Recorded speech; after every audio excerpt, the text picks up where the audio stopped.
told your friend you're not okay, and tell me what's wrong and why you never said you felt that way.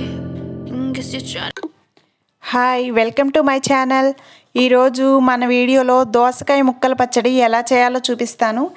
ఏంటి పచ్చడి అన్నారు, చేత్తో కలుపుతున్నారు అనుకుంటున్నారా? అందులోనే ఉందండి అసలు మ్యాజిక్. ఆ కమ్మదనం అంతా అలా చేత్తో కలిపితేనే కారం బాగా ముక్కలకి పట్టి రుచిగా ఉంటుంది. ఎలా చేయాలో చూపిస్తాను. దోసకాయ ఆరోగ్యానికి చాలా మంచిదండి. ఈ ముక్కల పచ్చడికి 4 ఎండుమిరపకాయలు, నిమ్మకాయ సైజ్ అంత చింతపండు, 1 టేబుల్ స్పూన్ జీలకర్ర, 2 టేబుల్ స్పూన్ మినప్పప్పు తీసుకోవాలండి. ఇప్పుడు పొయ్యి మీద బాణలు పెట్టి ఆయిల్ వేయాలి. ఆయిల్ హీట్ అయిన తర్వాత పోపు వేసి ఎర్రగా వేయించుకోవాలి. ఈ పోపుని బాగా సిమ్లో పెట్టి వేయించాలండి, మాడిపోకుండా చూసుకోవాలి.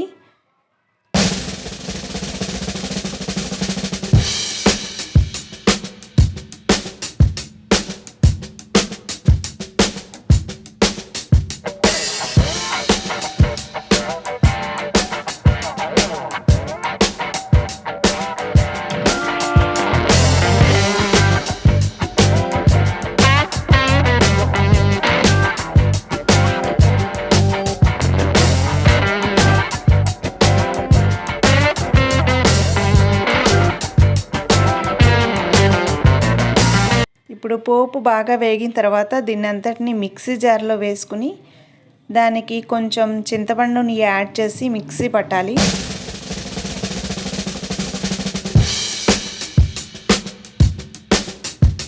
అలాగే దాంట్లో ఒక 1/2 టీ స్పూను పంచదార వేసుకుంటే ఆ రుచి ఎలా ఉంటుందో మీకే తెలుస్తుంది.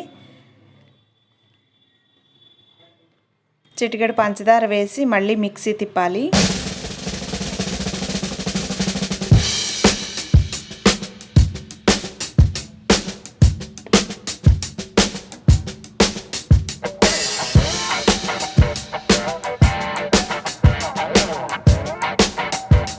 ఇప్పుడు కారం పక్కన పెట్టేసుకోవాలి.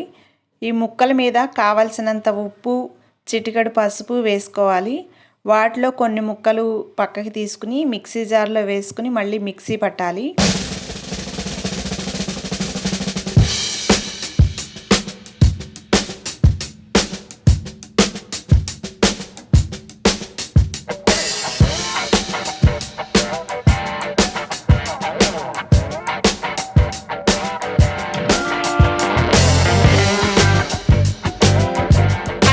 ముక్కల్ని మిక్సీ పట్టడం వల్ల కొంచెం గ్రేవీలా తయారవుతుంది. ఆ పేస్ట్ని, కారాన్ని, దోసకాయ ముక్కల్ని అన్నిటినీ కూడా మొత్తం కలిసేలాగా చేత్తో కలుపుకోవాలండి.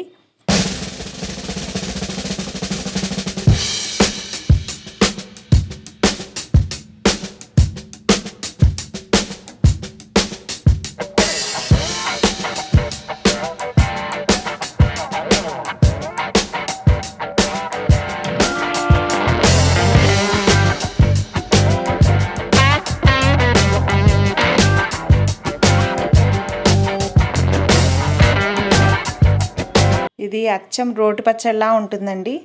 అంతే, దోసకాయ ముక్కల పచ్చడి రెడీ అయిపోయినట్టే. మీరు కూడా తప్పకుండా ట్రై చేయండి.